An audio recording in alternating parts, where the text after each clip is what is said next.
बंदी छोड़ सतगुरु रामपाल जी परमेश्वर जी की जय हो।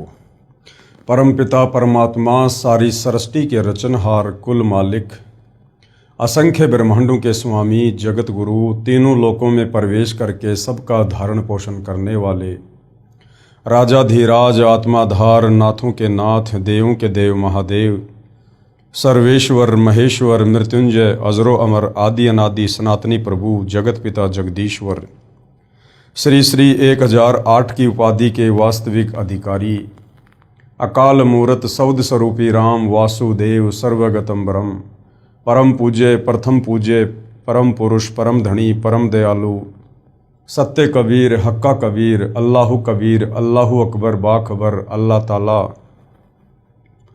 जगत के तारणहार जगत के मुक्तिदाता जगत के जगन्नाथ हारे के सहारे हिंदुओं के राम मुसलमानों के अल्लाह सिखों के वाहिगुरु ईसाइयों के मसीह दया के सागर दयानिधि करुणा के सागर करुणानिधि स्वयंभू परिभू संकट मोचन कष्ट हरण मंगल करण दुख भंजन अविगत कबीर निर्विकार निर्विषम परमात्मा अलय अलेख सतगुरु आदि अनादि सतगुरु असली मर्यादा पुरुषोत्तम असली राम असली कृष्ण असली घनश्याम असली मुरारी राजाओं के राजा महाराजाओं के महाराजा शहंशाहों के शहंशाह सम्राटों के सम्राट भगवानों के भगवान अल्लाहों के अल्लाह प्रभुओं के प्रभु मसीहाओं के मसीह सच्चे वाहिगुरु बाबाओं के बाबा पीरों के पीर सेठों के सेठ जगत सेठ सावड़सा सेठ सर्वगुण संपन्न अनंत कोटि कलाओं के स्वामी अनंत कोटि ब्रह्मांडों के नायक योगियों में महायोगी ध्यानियों में महाध्यानी सिद्धों में परम सिद्ध ज्ञानियों में तत्वज्ञानी ब्रह्म ज्ञानी महाज्ञानी परम ज्ञानी सर्वश्रेष्ठ ज्ञानी विज्ञानी युवा कबीर समर्थ कबीर असमवात अमित ओजा सच्चे रहनुमा करीम अल्लाह सुभान अल्लाह दुनिया के अंतिम पैगंबर 8 सितंबर 1951 से गांव धनाना जिला सोनीपत हरियाणा भारतवर्ष की पावन भूमि पे प्रकट रियल कल्कि भगवान श्री नारायण साकार हरि श्री बाबा साहिब नूर अनंत परमात्मा सच्चे दरवेश सच्चे बाखबर संत श्रोमणी सतगुरु रामपाल जी परमेश्वर जी के चरण कमल में आप और हम सभी भाई बहनों का अनंत कोटि दंडवत प्रणाम। सत्साई भाई और बहनों, बहुत बड़ी दया बहुत बड़ी मेहर पूज्य गुरुदेव भगवान की परमेश्वर रामपाल जी की, जिनके शुभ आशीर्वाद से विशेष आशीर्वाद से आप और हम सभी परमात्मा चाहने वाली आत्माओं को अध्यात्म के विषय में भक्ति मार्ग के विषय में वो गूढ़ गहन जानकारियाँ प्राप्त हो रही हैं, जो जानकारियाँ हम सदियों से जानने के इच्छुक थे। यानी परमात्मा कौन है, कैसा है, कहाँ है, वो साकार है या वास्तव में निराकार है, उसकी प्राप्ति का मार्ग क्या है। आज भाई और बहनों, परमेश्वर रामपाल जी के आशीर्वाद से उनके सत्संगों का संग्रह पवित्र पुस्तक ज्ञान गंगा, इस पुस्तक में हमें उन तमाम सवालों के जवाब मिल चुके हैं। तो भाई और बहनों, ये पवित्र पुस्तक ज्ञान गंगा ये सर्व धर्मों के सर्व धर्म शास्त्रों के ज्ञान से प्रमाणित है और इस पवित्र पुस्तक ज्ञान गंगा को पढ़ने के बाद ही हम वास्तव में भक्ति मार्ग के विषय में, अध्यात्म के विषय में, आत्म और परमात्म ज्ञान के विषय में जान सकते हैं, समझ सकते हैं। दूसरा कोई विकल्प, कोई तरीका धरती पर नहीं है, क्योंकि हमारे नादान ज्ञानहीन धर्मगुरु ये संस्कृत भाषा के ज्ञाता अवश्य थे, परंतु इनको तत्व ज्ञान नहीं था और तत्व ज्ञान के अभाव में किसी भी धर्म के किसी भी सदग्रंथ को नहीं समझा जा सकता, क्योंकि अपने द्वारा रची गई सृष्टि का ज्ञान परमात्मा स्वयं ही धरती पर तत्वदर्शी संत बनकर समझाता है। इसलिए इस पृथ्वी 21 ब्रह्मांड का कोई भी प्राणी, चाहे ब्रह्मा विष्णु महेश ही क्यों ना हो, जब गीता का ज्ञान देने वाला काल ब्रह्म खुद गीता जी में कह रहा है कि अर्जुन, यहाँ विचार काल में तेरे को गीता का ज्ञान देते समय मुझे भी इस कंप्लीट सृष्टि रचना का ज्ञान नहीं है, इसका आदि और अनादि मुझे भी नहीं पता है। तो भाई और बहनों, जब स्वयं 21 ब्रह्मांड का स्वामी काल निरंजन अपने आप को तत्व ज्ञान समझाने के विषय में असमर्थ जाहिर कर रहा है, तो बाकी ब्रह्मा विष्णु महेश दुर्गा ये जितने भी आचार्य, शंकराचार्य, देवी देवता, ये सब उसके अधीन है, उसके नीचे हैं। इसलिए भाइयों और बहनों, अपने द्वारा रची गई सृष्टि का ज्ञान, सर्व ब्रह्मांडों का ज्ञान जो है कबीर परमेश्वर सतलोक से चलकर स्वयं ही इस पृथ्वी पर प्रकट होकर हमें समझाते हैं, बताते हैं। और निसंदेह आज वही कबीर परमेश्वर सतगुरु रामपाल जी के रूप में धरती पर प्रकट हैं और सन 1994 से अपने द्वारा रची गई सृष्टि का ज्ञान हमें करवा रहे हैं। और भाइयों और बहनों, इस ज्ञान को अच्छे से समझे बिना, हृदय में समाये बिना हम भक्ति मार्ग पर दृढ़ होकर एक नेक और सच्चे भगत नहीं बन सकते हैं। हम शतलोक जानने योग्य भगत नहीं बन सकते हैं। तो उसके लिए सृष्टि रचना को जानना, पढ़ना, समझना बहुत ज़रूरी है।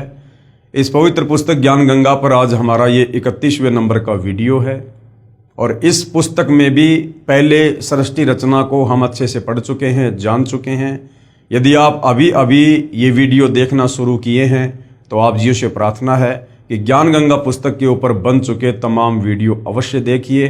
अन्यथा आप जी इस पवित्र पुस्तक में जो तत्व ज्ञान, जो अमर ज्ञान, जो अमृत ज्ञान सतगुरु रामपाल जी ने डाला है, आप इसे नहीं समझ पाएंगे। तो भाइयों और बहनों, आज इसी पवित्र पुस्तक ज्ञान गंगा में हमारा जो टॉपिक है वो है आखिर स्वर्ग क्या है, स्वर्ग की परिभाषा। क्योंकि हमारे नादान धर्म गुरु तो आज तक हमारे को बता नहीं पाए। इन्होंने तो केवल स्वर्ग को ही फाइनल कर दिया कि मरने के बाद में जो स्वर्ग चला गया उसकी मुक्ति हो गई, उसका मोक्ष हो गया। और मरने के बाद कोई स्वर्ग जाएगा नहीं जाएगा इसकी कोई गारंटी नहीं है। क्योंकि भक्ति हम सदियों से शास्त्र विरुद्ध करते आए हैं, वेदों के विरुद्ध करते आए हैं। पवित्र गीता और चारों वेद हमें जिस मंत्र का जाप करने का निर्देश दे रहे हैं वो मंत्र हमारे धर्म गुरुओं ने हमें नहीं दिया, और ना उस मंत्र के दान करने का ये हमारे धर्म गुरु अधिकारी थे। जिस कारण से हम स्वर्ग तक की यात्रा भी बड़ी मुश्किल से कर पाए हैं। तो वास्तव में स्वर्ग क्या है? क्या स्वर्ग अध्यात्म की लास्ट उपलब्धि है? भाइयों और बहनों, जिस स्वर्ग को लेकर हमारे धर्म गुरु हमें कहा करते थे या वर्तमान में भी कह रहे हैं, वो स्वर्ग तो भक्ति मार्ग की बहुत ही छोटी इकाई है। इससे ऊपर तो करोड़ों स्वर्ग हैं, करोड़ों स्वर्ग। और वास्तव में स्वर्ग क्या है? वास्तव में स्वर्ग सतलोक है, सचखंड है, जहां जाने के बाद फिर वापस लौटकर जन्म और मरण में नहीं आना। 184 योनियों में गधे, कुत्ते, सूअर के शरीर धारण करके कष्ट नहीं उठाना। जिस स्वर्ग में जाने के बाद फिर कभी नरक में नहीं जाना। और जो ये 21 ब्रह्मांड ज्योति निरंजन के अंतर्गत जो स्वर्ग है, जिसको बैकुंठ कहते हैं, जिसके विषय में हमारे नादान धर्मगुरु हमें बताते हैं, इस स्वर्ग में जाने के बाद तो हमें वापस नरक में भी जाना पड़ेगा, 184 योनियों में भी जाना पड़ेगा। फिर से जन्म और मरण का चक्कर ज्यों का त्यों बना रहेगा। तो भाई और बहनों, हम समझते हैं कि वास्तव में स्वर्ग है क्या, जिस स्वर्ग के विषय में आप और हमें सुना सुना के हमारे कान पका दिए धर्म गुरुओं ने। यदि घर में किसी की मृत्यु हो जाए तो पीछे से परिवार के सदस्य उस फोटो के नीचे लिखवा दिया करते हैं कि फला फला का स्वर्गवास दिनांक इतने को हो गया। भले ही वो नरक में गया है शास्त्र विरुद्ध साधना करके, वो पितर बन गया, भूत बन गया, लेकिन पीछे से उसकी तस्वीर पर लिखा दिया स्वर्गवासी। तो भाइयों और बहनों, ये वास्तव में स्वर्ग क्या है? जब तक हम इसकी जड़ तक नहीं पहुंचेंगे हमारी आस्था इससे नहीं हटेगी। और हमने इस स्वर्ग में नहीं जाना है, हमने तो वास्तविक स्वर्ग, वास्तविक बैकुंठ, सतलोक, सचखंड में जाना है। पवित्र पुस्तक ज्ञान गंगा स्वर्ग की परिभाषा। उदाहरणार्थ, स्वर्ग को एक होटल यानी रेस्टोरेंट समझो। जैसे कोई धनी व्यक्ति गर्मियों के मौसम में शिमला या कुल्लू मनाली जैसे शहरों में ठंडे स्थानों पर जाता है, वहाँ किसी होटल में ठहरता है जिसमें कमरे का किराया तथा खाने का खर्चा अदा करना होता है।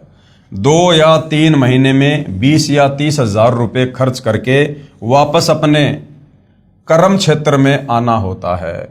फिर 10 महीने मजदूरी मेहनत करो, फिर 2 महीने अपनी ही कमाई खर्च कर वापस आओ। यदि किसी वर्ष कमाई अच्छी नहीं हुई तो उस 2 महीने के सुख को भी तरसो। ठीक इसी प्रकार भाइयों और बहनों, ये स्वर्ग है 21 ब्रह्मांड का एक बहुत ही निम्न श्रेणी का होटल है। जैसे होटल होते हैं ना 3 स्टार, 5 स्टार, 7 स्टार, तो ये जो स्वर्ग है, बैकुंठ है, ये केवल 3 स्टार होटल है। इससे ऊपर तो 21 ब्रह्मांड में महास्वर्ग, उसको समझो 5 स्टार होटल। उसके बाद इस काल का जो ब्रह्मलोक है उसको समझो 7 स्टार होटल। तो गुरुदेव ने क्या समझाया, क्या बताया कि जिस प्रकार कोई धनी व्यक्ति या कोई मेहनत मजदूरी करने वाला व्यक्ति साल के 10 महीने तो मेहनत मजदूरी करता है और उसके बाद 2 महीने गर्मियों में अपने परिवार के साथ या स्वयं किसी ठंडे स्थान पर चला जाता है घूमने के लिए, और जितने पैसे वो लेकर जाएगा, जितने पैसे होटल में जमा करवाएगा, क्योंकि वहां घूमने जाएगा तो वहां पर होटल किराए पे लेना पड़ेगा, तो जितने पैसे वो वहां होटल में, रेस्टोरेंट में जमा करवाएगा, उसे उतने ही दिन रुकने दिया जाएगा और उसे उतना ही भोजन दिया जाएगा। जिस दिन उसके द्वारा जमा करवाए गए पैसे खत्म, उस दिन उसको नोटिस मिल जाएगा कि भैया या तो पैसे और जमा कराओ, अन्यथा अपना सामान उठाओ और होटल को खाली करो। ठीक इसी प्रकार भाइयों और बहनों, ये जो स्वर्ग है ये भी एक होटल है, एक रेस्टोरेंट है। इस पृथ्वी पर हम जो मनुष्य शरीरधारी स्त्री या पुरुष हैं, हमें यहाँ पर परमपिता परमेश्वर ने ये मनुष्य जन्म स्त्री या पुरुष का ये परमात्मा प्राप्ति के लिए, मोक्ष की प्राप्ति के लिए दिया है। यदि कोई तत्वदर्शी संत मिल जाए और हम उनकी शरण में आ जाएं और आजीवन मर्यादा में रहकर भक्ति करें तो हमारी आत्मा का कल्याण संभव है। या हमें तत्वदर्शी संत मान लीजिए नहीं मिलता है और इस मनुष्य शरीर से हम जो भी भक्ति करते हैं, जैसी भी करते हैं, मंत्रों का जाप करते हैं, दान पुण्य करते हैं, उस आधार से जितनी भक्ति कमाई हमारे अंतःकरण में जमा हो जाती है, शरीर छोड़ने के बाद उस भक्ति कमाई के आधार से, उन पुण्यों के आधार से हमें स्वर्ग प्राप्ति होती है। जितने मेरे पास में भक्ति रूपी धन है, उस हिसाब से मुझे स्वर्ग में रहने दिया जाएगा, मुझे वहां की सुख सुविधाओं को भोगने दिया जाएगा। और जब मेरी वो भक्ति कमाई खत्म हो जाएगी, जो मैंने मनुष्य शरीर में इस पृथ्वी पर भक्ति करके कमाई थी, उस समय मुझे नोटिफिकेशन आ जाएगा कि भैया अब आपका स्वर्ग का समय समाप्त हो रहा है। और हमारे पास में और पुण्य होते नहीं, और पुण्य हम स्वर्ग में हम कमा नहीं सकते, क्योंकि वो कर्म क्षेत्र नहीं है, वो तो भोग क्षेत्र है। फिर हमें वहां से धक्के मार के निकाल दिया जाएगा, अर्थात हमारी मृत्यु होगी जैसे यहां पृथ्वी लोक पर होती है। उसके बाद कर्मों के आधार से हमें नरक में भी भेजा जाएगा, हमारे को लक 84 योनि में भी डाला जाएगा। और यदि फिर हमें मनुष्य जन्म मिला तो इस पृथ्वी पर आकर हम फिर से वही कार्य शुरू कर देंगे। अगर तत्वदर्शी संत मिल गया तो फिर हम शास्त्र अनुकूल साधना करके आजीवन मर्यादा में रह के हम यहाँ से मुक्त हो जाएंगे, सतलोक चले जाएंगे। यदि उस मनुष्य जन्म में तत्वदर्शी संत नहीं मिला तो जैसी भी साधना ये नादान धर्म गुरु हमसे करवाते हैं शास्त्रों के विरुद्ध, वो साधना करके और जैसे भी भक्ति कमाई हम अर्जित कर पाएंगे, उस आधार से फिर से हम वो भक्ति धन लेकर स्वर्ग में चले जाएंगे। फिर साल, 10 साल, 20 साल, 100 साल, 500 साल, जिसकी जैसी भक्ति कमाई है उस आधार से वो स्वर्ग में रहेगा, थोड़ी बहुत मौज मस्ती करेगा। और जैसे भक्ति रूपी धन खत्म होगा फिर से उसको नरक में, लक 84 योनि में, ये चक्कर इस प्रकार से भाई और बहनों हमारा जन्म और मरण का चलता रहेगा। तो ये है स्वर्ग। इससे ऊपर है महास्वर्ग। महास्वर्ग में वो जाता है जिसकी भक्ति कमाई ज्यादा होती है, जिसका भक्ति धन ज्यादा होता है, वो थोड़ा ज्यादा दिन वहां पर मौज मस्ती कर लेता है। आना उसको भी फिर नीचे पड़ेगा, जन्म और मरण में, लक 84 योनियों में और नरक में, क्योंकि 21 ब्रह्मांड की यही अंतिम उपलब्धि है। इन चारों वेदों में और गीता जी में केवल इस काल ब्रह्म तक की साधना है ओम नाम का मंत्र। और चारों वेदों और गीता जी के अनुसार साधना करके हम केवल 21 ब्रह्मांड में इसी प्रकार से जन्म मरण, लक 84 और नरक का ये चक्कर हमेशा काटते ही रहेंगे। और ये हमारा चक्कर उस समय तक खत्म नहीं होगा जब तक हमें मनुष्य जन्म में तत्वदर्शी संत की शरण नहीं मिलेगी। क्योंकि तत्वदर्शी संत के पास ही कंप्लीट भक्ति का कोर्स होता है। गीता अध्याय 17 श्लोक 23 में जो पूर्ण ब्रह्म परमेश्वर के परम अक्षर ब्रह्म के जो 3 मंत्र हैं जिनसे पूर्ण मुक्ति होगी, ओम तत् सत, और पवित्र कुरान शरीफ में जो ऐन सीन काफ अस सूरा 42 और उसका मंत्र 1 और 2, उसमें जो ऐन सीन काफ है ये कोड वर्ड में है, वास्तव में वो क्या मंत्र हैं वो तत्वदर्शी संत बताएगा। तो यदि हमें तत्वदर्शी संत नहीं मिलता है तो इसी प्रकार से हम स्वर्ग में, नरक में, महास्वर्ग में, लक 84 में, और जब तत्वदर्शी संत मिल जाए तब भाई और बहनों हमारी मुक्ति का रास्ता बनता है। तो वर्तमान में हमारा परम सौभाग्य है कि आज धरती पर जगत गुरु तत्वदर्शी सतगुरु रामपाल जी स्वयं प्रकट हैं। आज यदि हम इस काल के 21 ब्रह्मांड से निकलना चाहें, जन्म मरण के चक्कर को समाप्त करना चाहें, तो बड़ी आसानी से उनकी शरण में आकर करवा सकते हैं। ठीक इसी प्रकार स्वर्ग को जानो, जिस प्रकार वो होटल है इसी प्रकार से स्वर्ग को जानो। इस पृथ्वी लोक पर साधना यानी भक्ति करके कुछ समय स्वर्ग रूपी होटल में चला जाता है जीव, फिर अपनी जो पुण्य कमाई है खर्च करके वापस नरक तथा 84 लाख प्राणियों के शरीर में कष्ट पाप कर्म के आधार पर भोगना पड़ता है। जब तक तत्वदर्शी संत नहीं मिलेगा तब तक उपरोक्त जन्म मृत्यु तथा स्वर्ग नरक व 84 लाख योनियों का कष्ट बना ही रहेगा।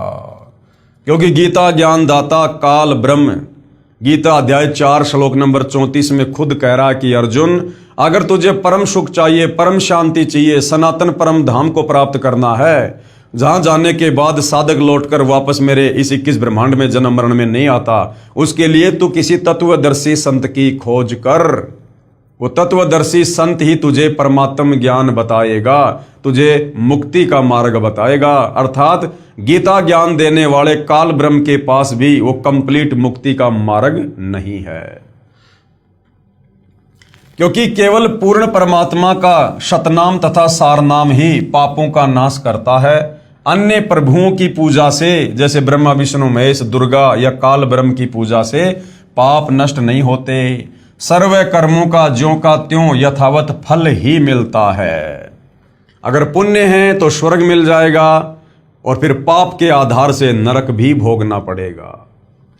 इसलिए गीता अध्याय 8 श्लोक 16 में कहा है कि ब्रह्मलोक यानी महास्वर्ग तक स्वर्गलोक नाशवान है।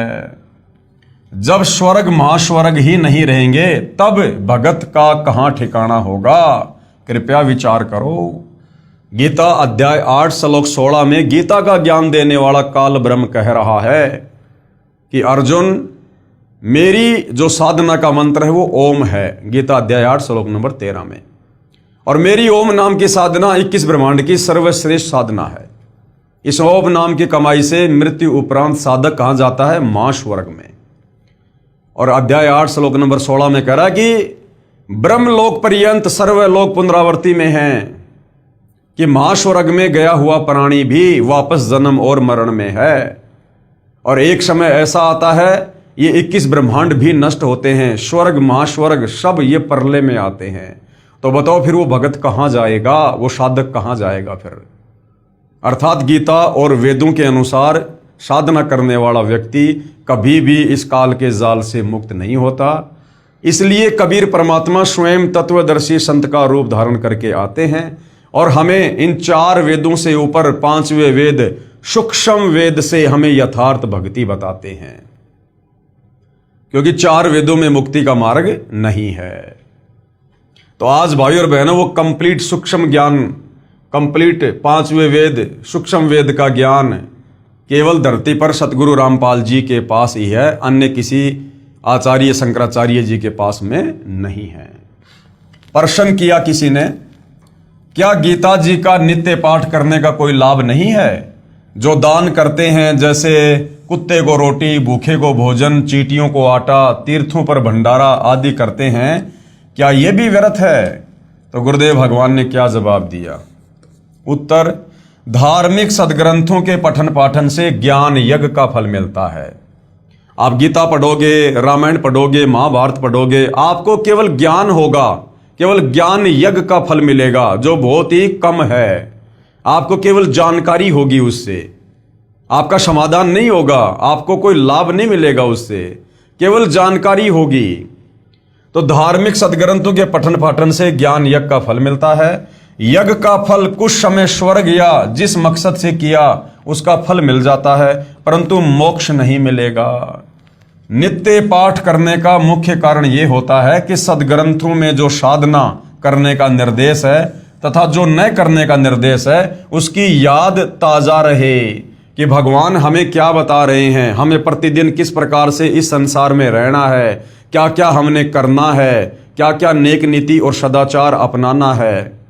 हमें सदग्रंथों के पठन पाठन से हमें केवल इस बात का ज्ञान होता है, हमारी याद जो है वो ताजा बनी रहती है।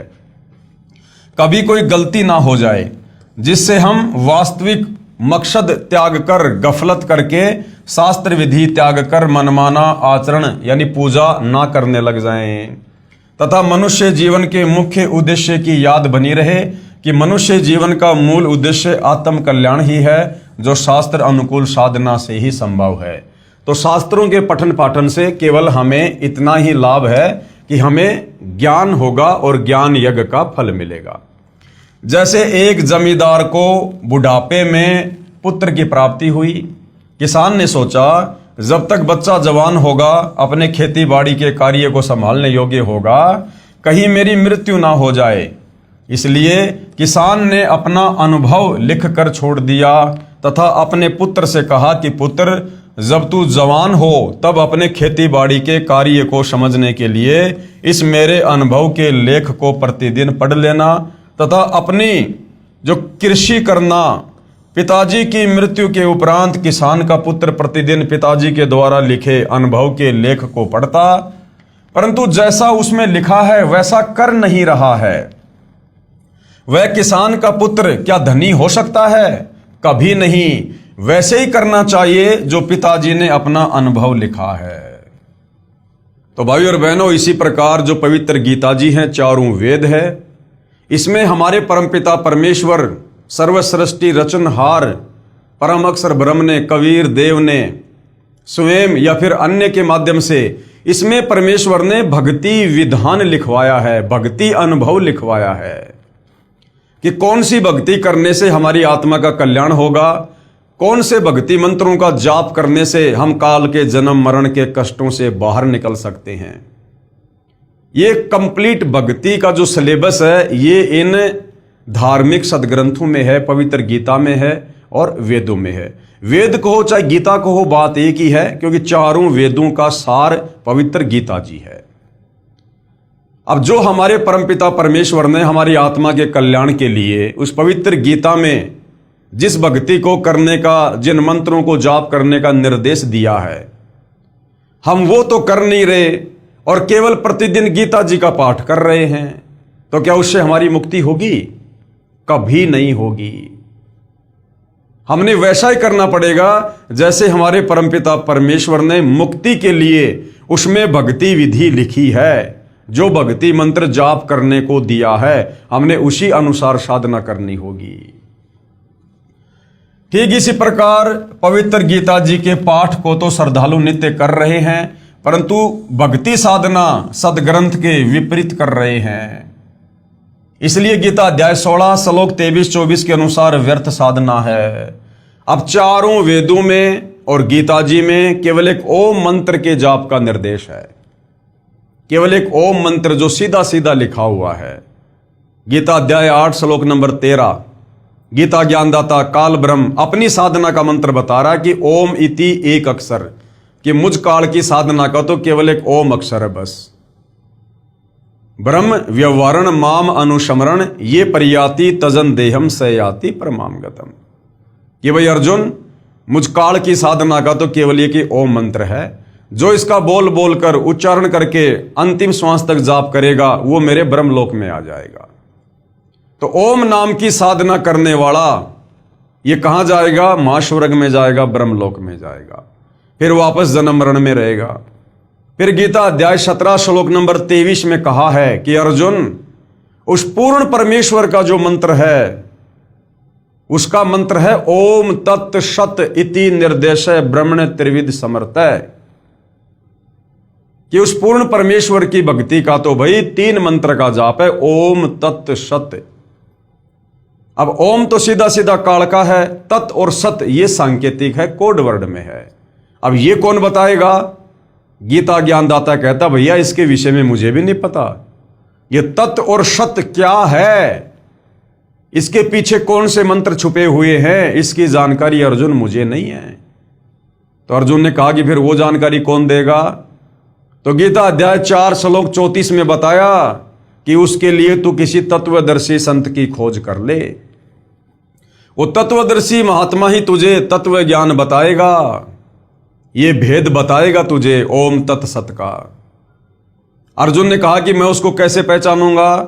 तो गीता अध्याय 15 श्लोक नंबर 1 से 4 में उसकी पहचान बताई है कि जो संत, जो महात्मा उल्टे लटके संसार रूपी पेड़ के हर एक विभाग को सचित्र साबित कर दे, बता दे कि जड़ कौन भगवान है, उसका जो तना है वो कौन भगवान है, वो डार कौन भगवान है, शाखा कौन भगवान है, उसको तत्वदर्शी संत जानना।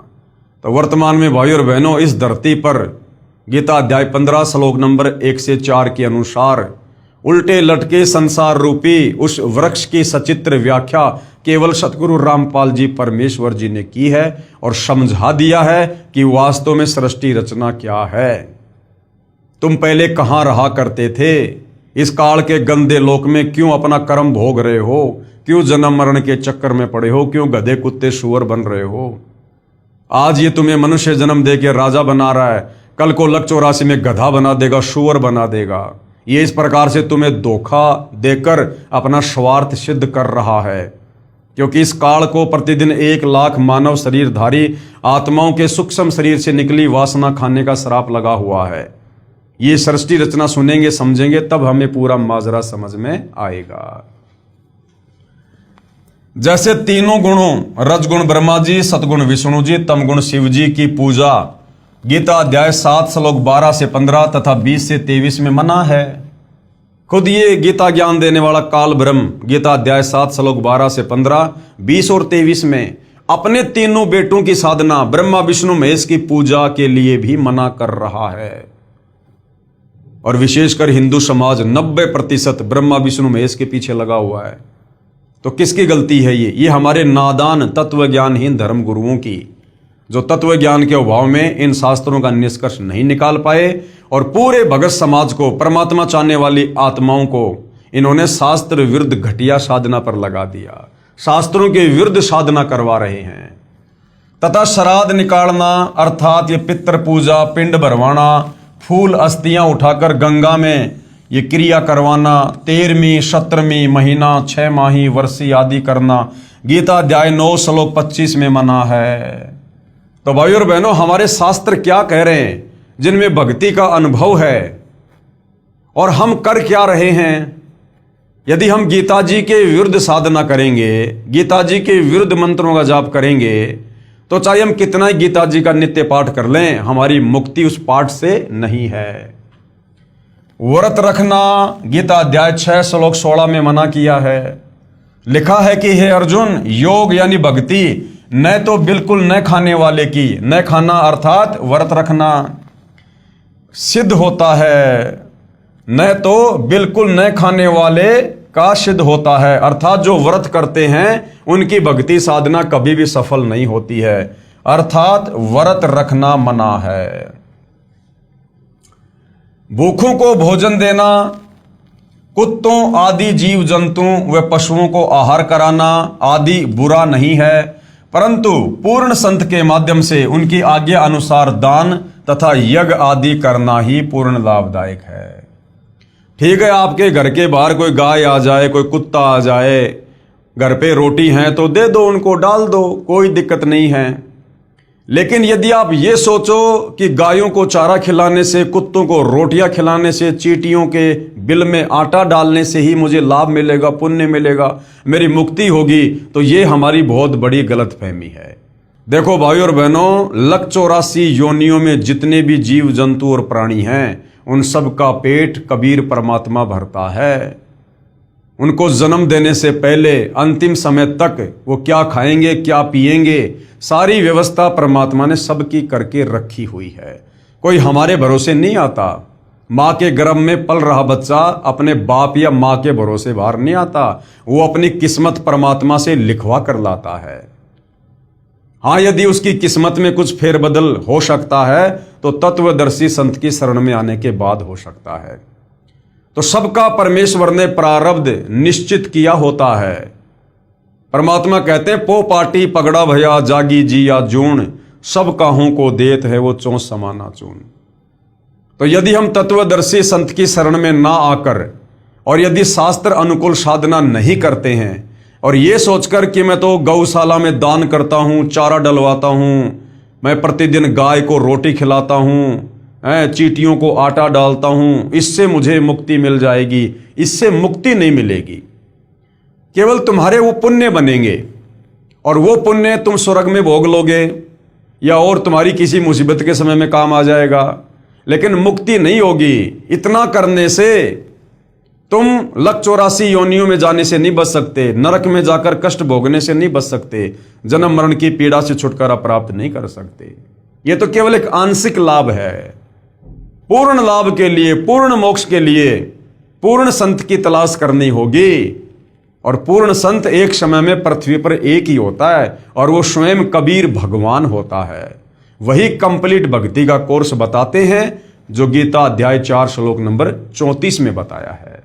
तब जाकर मुक्ति होगी। जैसे एक कुत्ता कार के अंदर मालिक वाली सीट पर बैठकर यात्रा करता है। अब जो ये शास्त्र विरुद्ध दान धर्म करते हैं, बिना तत्वदर्शी संत की शरण में आए जो लोग दान धर्म करते हैं, बड़े बड़े सेठ, बड़े बड़े लोग हैं, अरबपति खरबपति हैं, लोग आश्रमों में दान कर देते हैं, चैरिटी में दान कर देते हैं, करोड़ों अरबों में लोग दान करते हैं, बड़े बड़े धनपति लोग।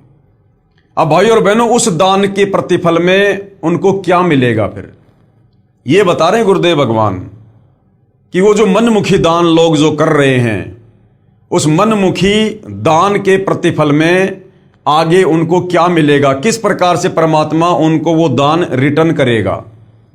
जैसे एक कुत्ता कार के अंदर मालिक वाली सीट पर बैठकर यात्रा करता है, कुत्ते का ड्राइवर मनुष्य होता है। अब जैसे बहुत बड़ा कोई सेठ है, कोई मंत्री है, मुख्यमंत्री है, अब जैसे मुकेश अंबानी है। मुकेश अंबानी अपनी कार में एक जो है कुत्ता लेके चलता है। अब कई करोड़ों की तो उसकी कार है और कई लाख करोड़ का खुद मुकेश अंबानी मालिक है। और उस कार में वो कुत्ता आगे वाली सीट पर बैठेगा या फिर पीछे वाली सीट पर बैठेगा जहां पर मालिक बैठता है। अब उस कुत्ते को 15 करोड़ की कार मिल गई और उस कुत्ते को घुमा कौन रहा है? ड्राइवर कौन है? मनुष्य, इंसान है। और वो कुत्ता सारी मौज ले रहा है, रात को एसी में सोता है। जो भोजन 90% लोगों को नसीब नहीं है, वो भोजन मुकेश अंबानी का वो कुत्ता खा रहा है। क्यों खा रहा है? कुत्ते तो और भी बहुत हैं। एक कुत्ता ऐसा है जो गली में पड़ा रहता है, उसको खुजली हो रही है, उसमें कीड़े चल रहे हैं, सारा दिन चिल्लाता रहता है, वो भी तो कुत्ता ही है। और एक कुत्ता मुकेश अंबानी का। तो मुकेश अंबानी के घर में वो कुत्ता क्यों पहुंचा? वो कुत्ता कौन है? उस कुत्ते ने ऐसे कौन से वो कर्म किए थे मनुष्य जन्म में जो आज वो मुकेश अंबानी के घर में कुत्ता बन के सारी मौज ले रहा है। तो गुरुदेव क्या कह रहे हैं? जैसे एक कुत्ता कार के अंदर मालिक वाली सीट पर बैठकर यात्रा करता है, कुत्ते का ड्राइवर मनुष्य होता है। उस पशु को आम मनुष्य से भी अधिक सुविधाएं प्राप्त होती हैं। अलग से कमरा, पंखा तथा कूलर लगा होता है, आदि आदि। अब कौन है वो कुत्ता भाई और बहनों जो इतनी सुविधा ले रहा है? जब वह नादान प्राणी मनुष्य शरीर में था, जब उस कुत्ते वाली आत्मा मनुष्य के शरीर में था, स्त्री या पुरुष, उसने दान भी किया, लाखों का किया, करोड़ों का किया, भंडारे किए। जैसे आप जी मेहंदीपुर बालाजी जाओगे, इधर खाटू श्याम वाले जो है आप अपने इष्ट के वहां जाओगे, या जो तिरुपति बालाजी है, जगन्नाथ है, जितने भी बड़े बड़े धाम हैं, तीर्थ हैं, यहाँ आप देखते हो बड़े बड़े लोग, पैसे वाले करोड़ों में दान करते हैं, भंडारे लगाते हैं बड़े बड़े। तो कौन प्राणी है? जब वह नादान प्राणी मनुष्य शरीर में था, दान भी किया, परंतु मनमाना आचरण पूजा के माध्यम से किया। तत्वदर्शी संत की शरण में आके नहीं किया, मनमाने तरीके से किया, जो शास्त्र विधि के विपरीत होने के कारण लाभदायक नहीं हुआ। प्रभु का विधान है कि जैसा भी कर्म प्राणी करेगा उसका फल अवश्य मिलेगा। ये विधान तब तक लागू है जब तक तत्वदर्शी संत पूर्ण परमात्मा का मार्गदर्शक नहीं मिलता। तो वो जो कुत्ते के शरीर में जो आत्मा है ना, वो पहले मनुष्य था और उसने इसी प्रकार से मनमुखी ये दान धर्म किया, खूब किया, कंबल बांटे, भंडारा किया, धर्मशाला बनवाई, मकान बनवाए, बड़े बड़े भंडारे लगाए और गुरु भी बनाया। तो किसी आचार्य को, शंकराचार्य को, जो कि अधिकारी नहीं है नाम दीक्षा देने का, कथा करने का, कहने का मतलब है तत्वदर्शी संत के अलावा हम चाहे किसी भी धर्म के किसी भी धर्माचार्य को अपना गुरु बना लें और चाहे अरबों खरबों में कितना ही हम दान धर्म करें, हमारी मुक्ति नहीं है, हमारा मोक्ष नहीं है। वो किया हुआ दान धर्म हमें अगले जन्म में मिल जाएगा, जैसे अनिल अंबानी के उस कुत्ते को मिल रहा है, वो कुत्ते के शरीर में मिल जाएगा। अब कुत्ते का शरीर छूटने के बाद उस भाई का जन्म हो गया फिर सूअर के घर में, फिर क्या मिलेगा उसको? अब सूअर को कौन 15 करोड़ की गाड़ी में घुमाएगा? तो ऐसे ये काल हमारी दुर्गति करता है, हमारे को धोखे में रखता है। अगर वो नादान प्राणी, अगर वो तत्वदर्शी संत की शरण में होता और फिर यदि वो अपने गुरु के बताए अनुसार दान धर्म करता तो आजीवन मर्यादा में रहता, तो उसी जन्म में उसका पीछा छूट जाता, मोक्ष प्राप्त कर लेता, सतलोक चला जाता। और किसी कारण से यदि वो रह भी जाता तो उस नादान प्राणी को वो सारी सुविधा मनुष्य के शरीर में मिलती, दोबारा परमात्मा उसको मनुष्य जन्म देता बारंबार, जब तक उसका मोक्ष नहीं हो जाता। उसको लक 84 में नहीं जाने देता तत्वदर्शी संत, तो सारी सुविधा उसको मनुष्य के शरीर में मिलती वापस है। लेकिन गुरु भी बनाया तो नकली और मनमुखी होकर दान धर्म किया, जिस कारण से वो किया हुआ धर्म तो मिल गया लेकिन वो पशु योनि में मिला उसको।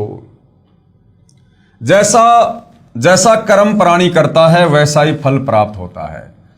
इस विधान के अनुसार वह तीर्थों तथा धामों पर या अन्य स्थानों पर भंडारे द्वारा तथा कुत्ते आदि को रोटी डालने के कर्म के आधार पर कुत्ते की योनि में चला गया। वहां पर भी किया कर्म मिला। कुत्ते के जीवन में अपनी पूर्व जन्म की शुभ कर्म की कमाई को समाप्त करके फिर गधे की योनि में चला जाएगा।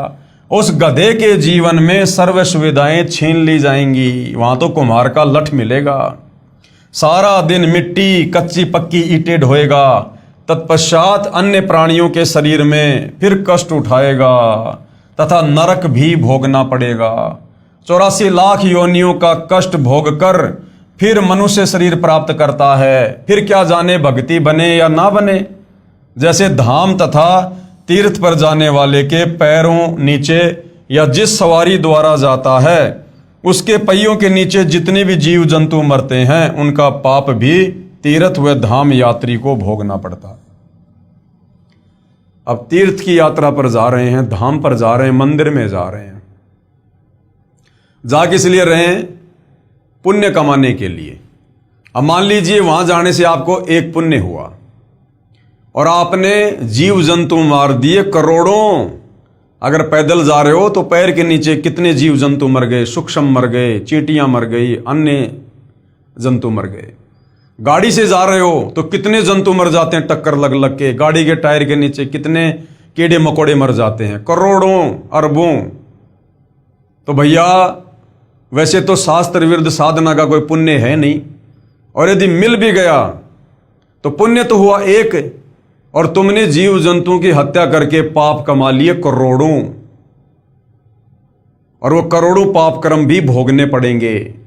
इसीलिए हम ज्यादातर समय लक 84 योनियों में चक्कर काटते हैं, क्योंकि पुण्य के बजाय हमारे अंदर पाप कर्म ज्यादा होते हैं। तो शास्त्र विरुद्ध साधना को करने के चलते जीव हमेशा जन्म मरण के चक्कर में इस प्रकार से बना ही रहेगा। जब तक पूर्ण संत जो पूर्ण परमात्मा की सत साधना बताने वाला नहीं मिलेगा, तब तक पाप नाश नहीं हो सकते।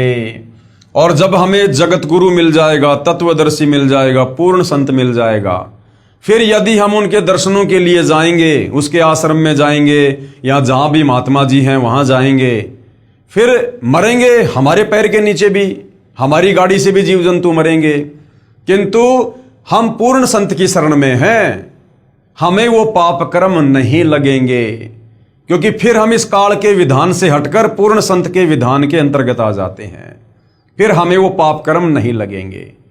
जिस प्रकार मैं गाड़ी चला रहा हूं, आप भी गाड़ी चला रहे हो, मेरे पास में लाइसेंस है, आपके पास में लाइसेंस नहीं है, और हम दोनों की गाड़ी एक्सीडेंट हो गई और यदि कोई मर गया तो मेरा बचाव हो जाएगा, क्योंकि मेरे पास में ड्राइविंग लाइसेंस है।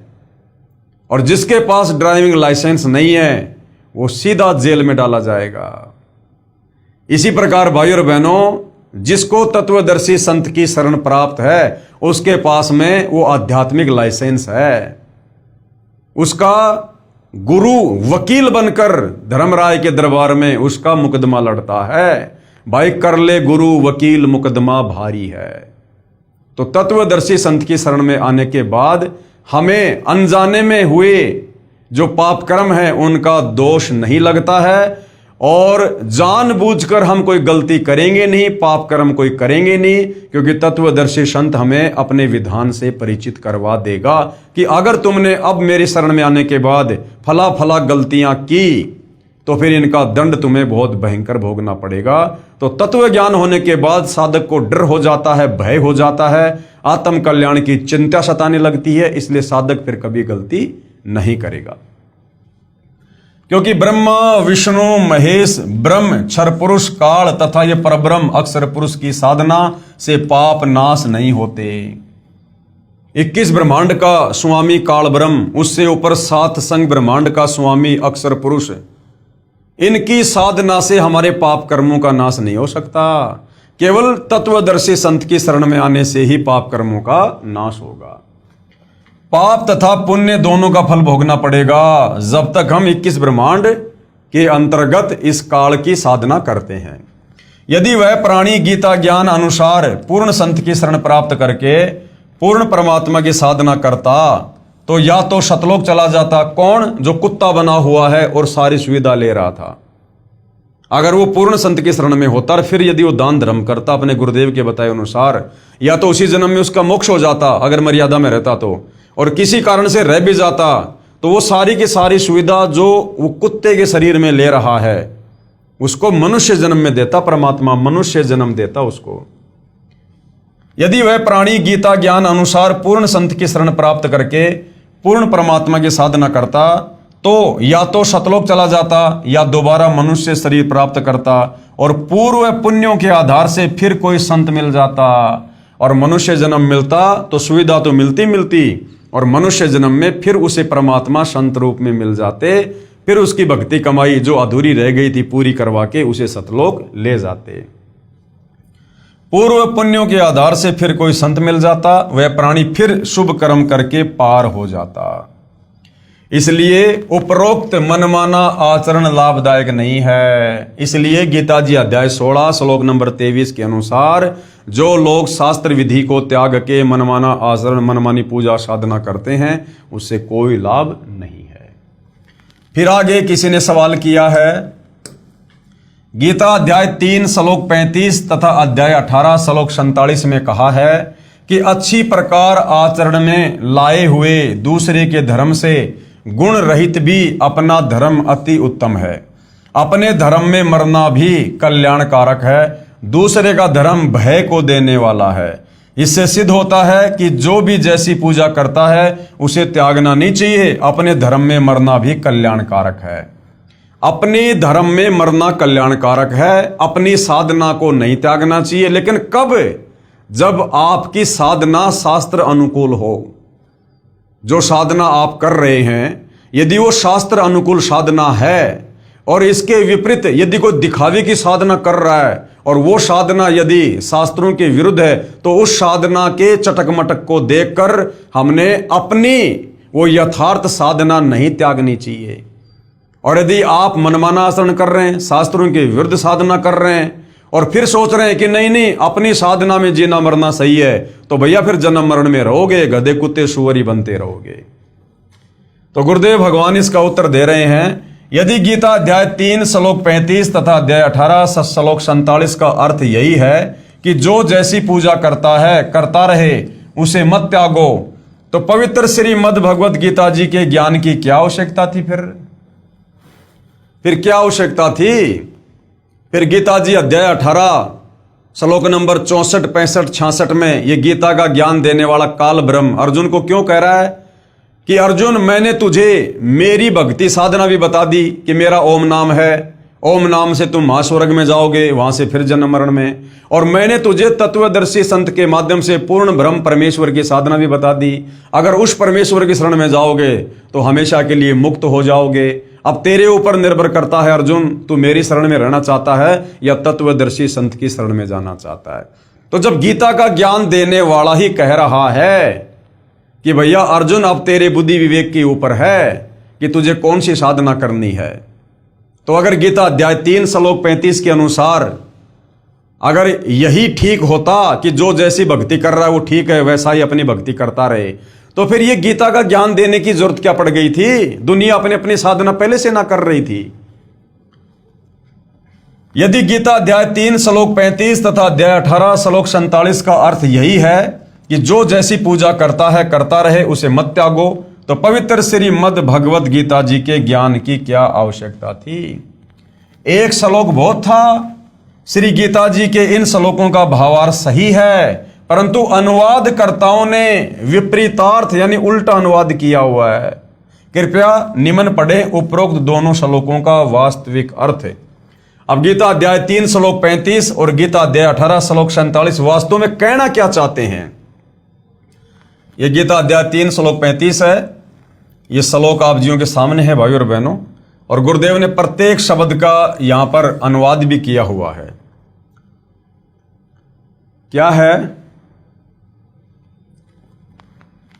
गुण रहित अर्थात शास्त्र विधि त्याग कर स्वयं मनमाना अच्छी प्रकार आचरण में लाए हुए दूसरों की धार्मिक पूजा से अपनी शास्त्र विधि अनुसार पूजा अति उत्तम है। यदि हम वास्तव में शास्त्रों के अनुसार भक्ति साधना कर रहे हैं, वेद और गीता के अनुसार, तो फिर हमने अपनी पूजा को नहीं त्यागना चाहिए। यदि कोई दूसरा व्यक्ति हमें अपनी साधना करने के लिए कह रहा है जो साधना गीता और वेदों के विरुद्ध है, और हम यदि शास्त्रों के अनुसार साधना कर रहे हैं, तो वो पूजा चाहे कितनी अच्छी लगे, कितनी चटक मटक वाली लगे, जो शास्त्र विरुद्ध है, फिर हमने अपने धर्म को, अपनी शास्त्र अनुकूल भक्ति साधना को नहीं त्यागना चाहिए। यह है गीता अध्याय 3 श्लोक नंबर 35 का अर्थ है। शास्त्र अनुकूल अपनी पूजा में तो मरना भी कल्याणकारक है, यानी वेद और गीता के अनुसार जो साधना है उसमें तो मरना भी जो है वो कल्याणकारक है, और दूसरे की पूजा जो शास्त्रों के विरुद्ध है वो भय को देने वाली है। अध्याय 18 श्लोक नंबर 47 क्या कह रहा है? ये श्लोक आप जियों के सामने है भाई और बहनों, आप जी पढ़ सकते हो। गुरुदेव ने यहां पर अनुवाद किया हुआ है। गुण रहित यानी शास्त्रों के विरुद्ध, गुण रहित स्वयं मनमाना अर्थात शास्त्र विधि रहित अच्छी प्रकार आचरण किए हुए दूसरे के धर्म अर्थात धार्मिक पूजा से अपना धर्म अर्थात शास्त्र विधि अनुसार धार्मिक पूजा श्रेष्ठ है। दूसरों की शास्त्र विरुद्ध साधना से अपनी शास्त्र अनुकूल पूजा पाठ साधना श्रेष्ठ है। स्वयं ही अपने स्वभाव अनुसार बनाए मनमाने आचरण से भक्ति कर्म मत करो, जिससे पाप को प्राप्त होता है। यानी गीता जी के विरुद्ध जो ये ओम नमो भागवते वासुदेवाय नमः, राधे राधे श्याम मिला दे, इस प्रकार के जो मनमाने आचरण करते हैं, मनमाने मंत्रों का जाप करते हैं, इससे हम पाप के ही भागी होंगे। विशेष इसी का प्रमाण गीता अध्याय 17 के श्लोक नंबर 1 से 6 में स्पष्ट है।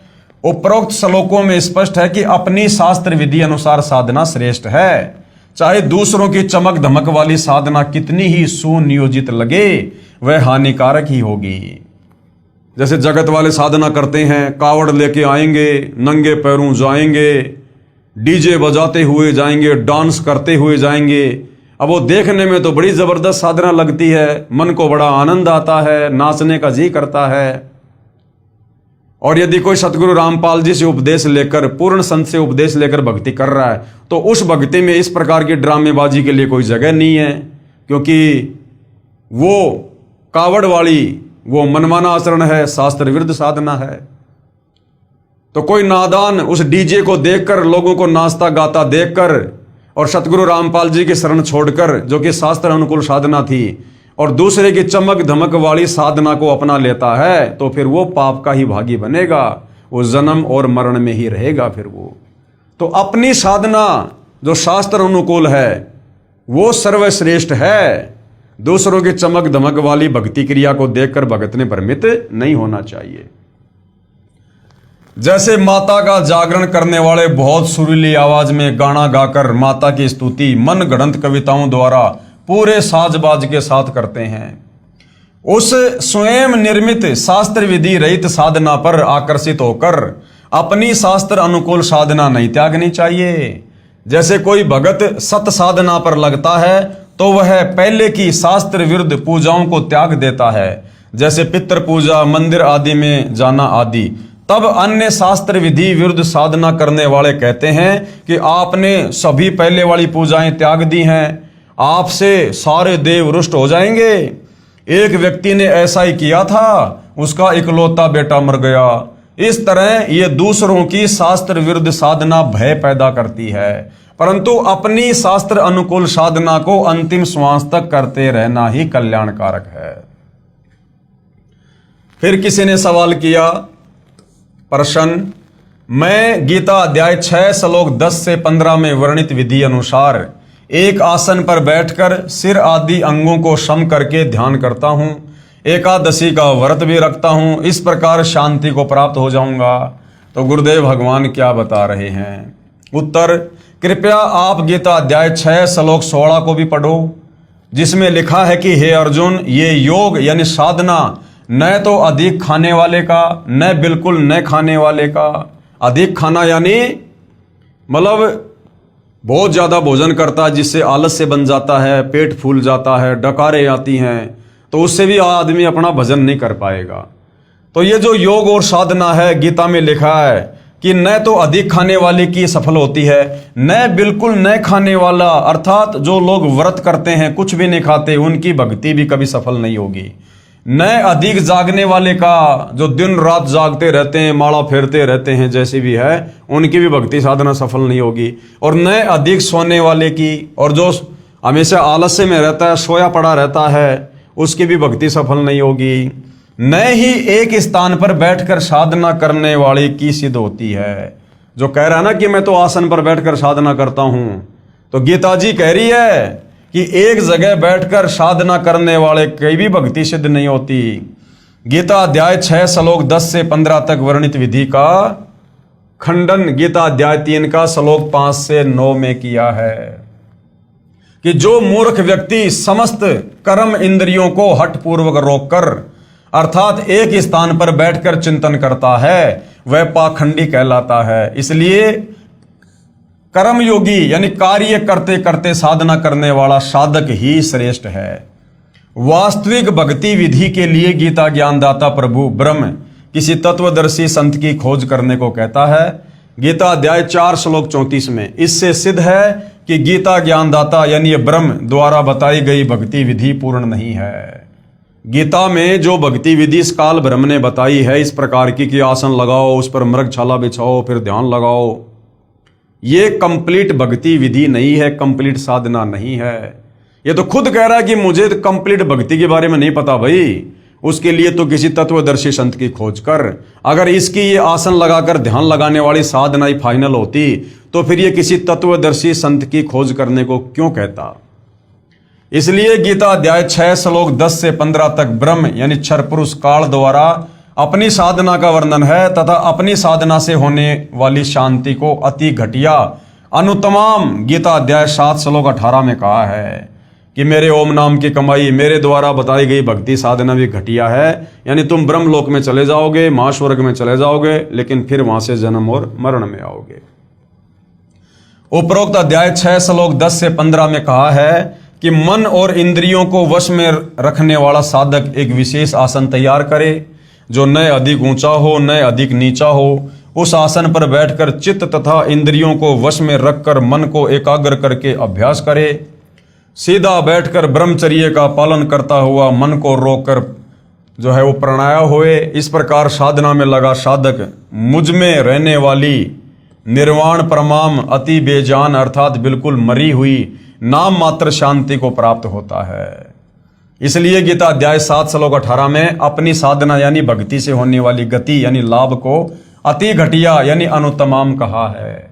इसी गीता अध्याय 18 श्लोक 62 तथा अध्याय 15 श्लोक 4 में कहा है कि हे अर्जुन, तू परम शांति तथा सतलोक को प्राप्त होगा, फिर पुनर्जन्म नहीं होता, पूर्ण मोक्ष प्राप्त हो जाता है। मैं गीता ज्ञानदाता प्रभु भी उसी आदि नारायण पुरुष परमेश्वर की शरण में हूं। इसलिए दृढ़ निश्चय करके उसी की साधना व पूजा करनी चाहिए। परम शांति के लिए, जन्म मरण से मुक्ति के लिए तो गीता ज्ञानदाता अपने से अन्य किसी और परमेश्वर की भक्ति करने की अर्जुन को सलाह दे रहा है। फिर उसकी खुद की भक्ति साधना से जो वो बता रहा है, आसन लगा के बैठ जाओ, ओम नाम का जाप करो, फिर उससे कैसे परम शांति होगी, उससे कैसे मुक्ति होगी। अपनी साधना के अटकल युक्त ज्ञान के आधार पर बताए मार्ग को अध्याय 6 श्लोक 47 में भी स्वयं युक्तम मतय अर्थात अज्ञान अंधकार वाले विचार कहा है कि अर्जुन, मैं जो मेरी भक्ति साधना बता रहा हूं ना, जो मेरे विचार हैं, ये भी तेरे को अंधकार में रखेंगे। अन्य अनुवादकर्ताओं ने मैं युक्तम मतय का अर्थ परम श्रेष्ठ मान्य है किया है, जबकि करना था कि ये मेरा अटकल लगाया अज्ञान अंधकार के आधार पर दिया गया मत है। क्योंकि यथार्थ ज्ञान के विषय में किसी तत्वदर्शी संत से जानने को कहा है। गीता अध्याय 4 श्लोक 34 में वास्तविक अनुवाद गीता अध्याय 6 श्लोक 47 का। अब गीता अध्याय 6 श्लोक नंबर 47 का रियल में क्या अनुवाद है सतगुरु रामपाल जी ने किया है। अध्याय 6 श्लोक नंबर 47, योगिनाम अपि सर्वेषाम मदगतेन अंतरात्मना श्रद्धावान भजते ये माम स में युक्तम मतय। अनुवाद क्या है? मेरे द्वारा दिए भक्ति विचार जो अटकल लगाया हुआ उपरोक्त श्लोक 10 से 15 में वर्णित पूजा विधि जो मैंने अनुमान सा बताया है, पूर्ण ज्ञान नहीं है।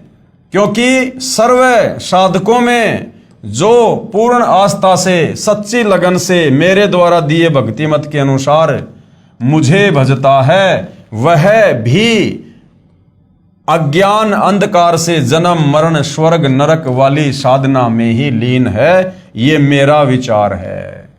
इसी का प्रमाण पवित्र गीता जी अध्याय 7 श्लोक नंबर 18 में तथा गीता अध्याय 5 श्लोक 29 तथा गीता अध्याय 6 श्लोक 15 में स्पष्ट है। इसलिए गीता अध्याय 18 श्लोक 62 में कहा है, किसने? गीता का ज्ञान देने वाले काल ने, ब्रह्म ने, कि हे भारत यानी हे अर्जुन, तू सर्व भाव से यानी और सारी भक्ति पूजा छोड़ के मेरी भी पूजा छोड़ दे। उस परमात्मा की शरण में जा, उसकी कृपया से ही तू परम शांति को तथा सनातन परम धाम अर्थात सतलोक को प्राप्त होगा। गीता अध्याय 15 श्लोक 4 में कहा है कि जब तुझे गीता अध्याय 4 श्लोक 34 में वर्णित तत्वदर्शी संत मिल जाए, उसके बाद उस परम पद परमेश्वर को भली भांति खोजना चाहिए, जिसमें गए हुए साधक फिर लौटकर इस संसार में नहीं आते, अर्थात जन्म मृत्यु से सदा के लिए मुक्त हो जाते हैं। जिस परमेश्वर ने संसार रूपी वृक्ष की रचना की है, मैं भी उसी आदि पुरुष परमेश्वर की शरण में हूं, उसी की भक्ति करनी चाहिए।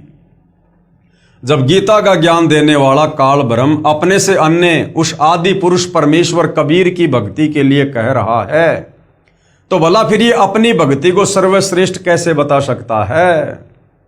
अपनी भक्ति को तो इसने गीता अध्याय 7 श्लोक 18 में अनुत्तमाम कहा, अति घटिया, कि मेरे ओम नाम का जाप करके तुम ब्रह्मलोक में जाओगे।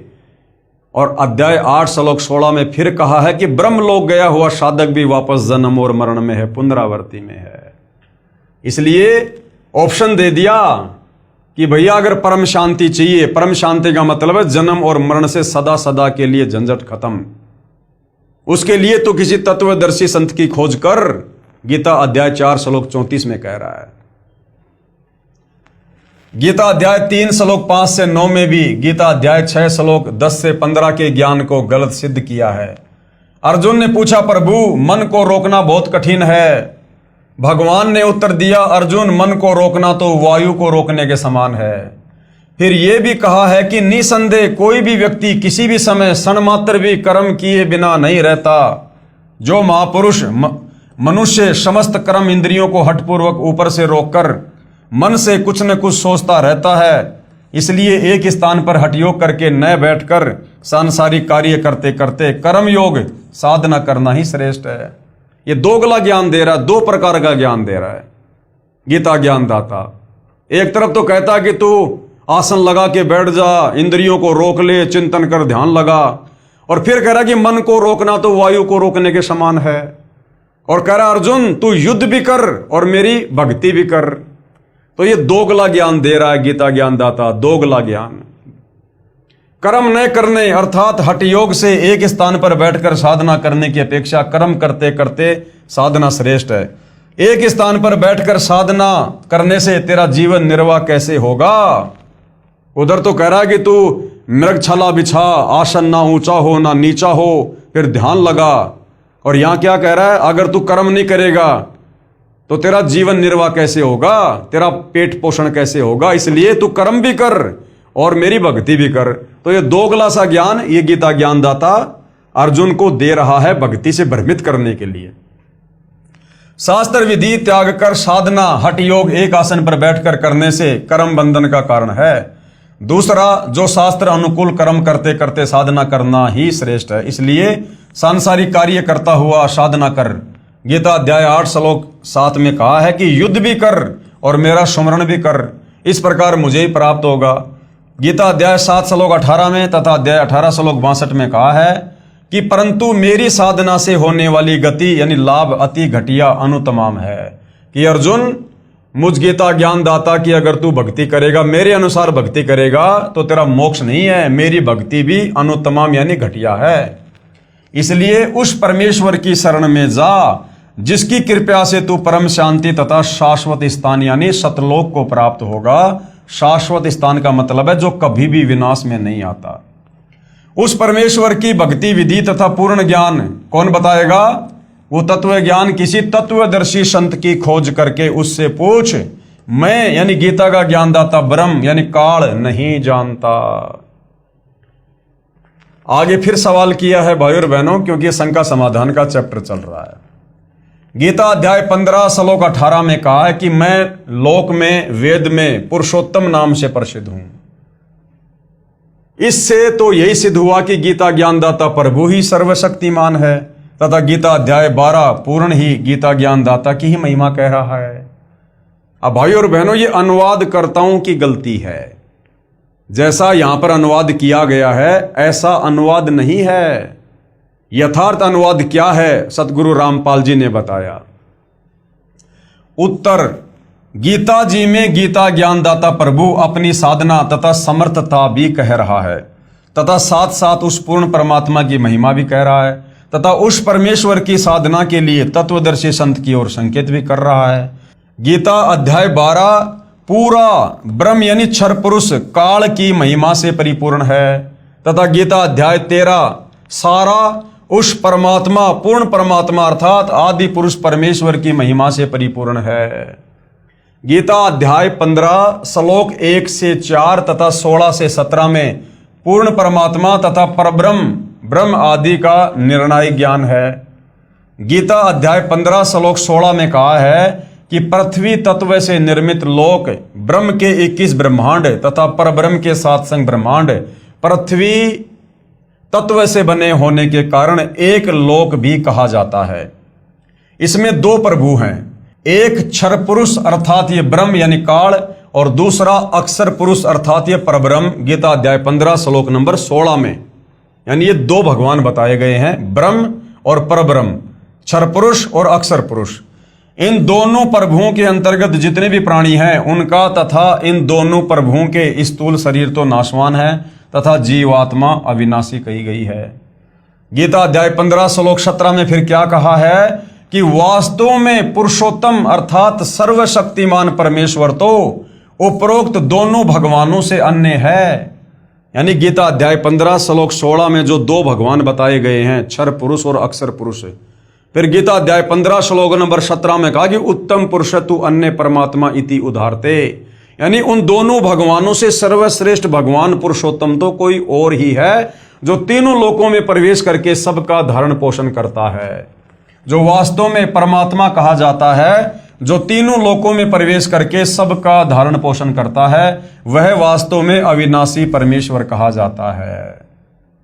तो भैया जब ये क्षर पुरुष भी नाशवान, अक्षर पुरुष भी नाशवान, और इनके लोकों में जितने भी जीव प्राणी हैं इनके शरीर भी नाशवान, तो बताओ फिर मुक्ति कहां, मुक्ति कैसे फिर?